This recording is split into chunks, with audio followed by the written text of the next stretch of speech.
have to mine the recruiting pool. You gotta find those hidden gems. Drew Tranquil, one of our best players. Let's go back 4 or 5 years and look where was Drew Tranquil in all the recruiting rankings, and what did people think of him? We got to find more.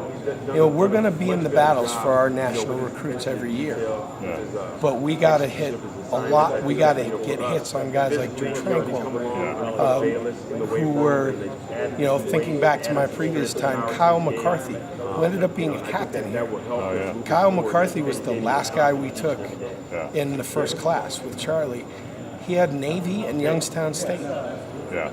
And he ended up being a captain here, a great player, and had a cup of coffee in the National Football League. I really love what Coach Elko brings to you. Numbers I love his 15 through 25.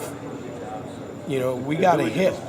We got to hit with the right kind of people that love football, and not get hung up on who else has offered them, what do the recruiting services think, because if all you have to do is look at our current team. One of our best players and one of our model guys that everybody says, hey, be like him, was an Indiana kid that I think might have been verbal to Purdue at the time.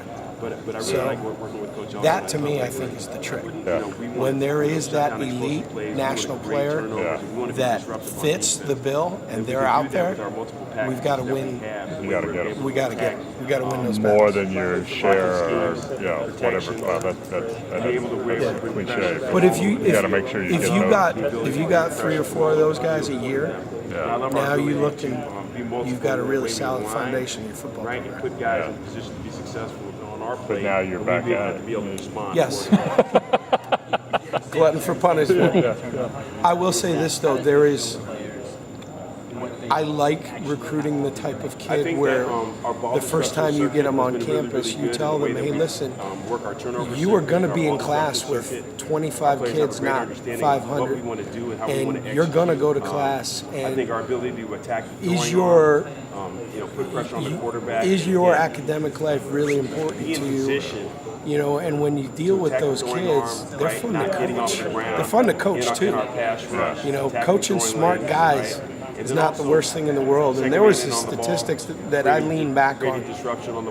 There was a decade where the Colts and the Patriots, when my dad was running the Colts and the Patriots won more games in a decade than any other teams in the league. They were neck and neck.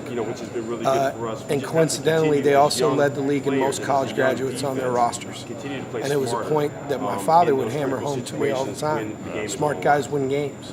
And I experienced that. Smart and tough won games at Stanford, and there is a long storied tradition of smart, tough guys winning games here. Yeah, I think for him, being a high school running back and looking at the game inside.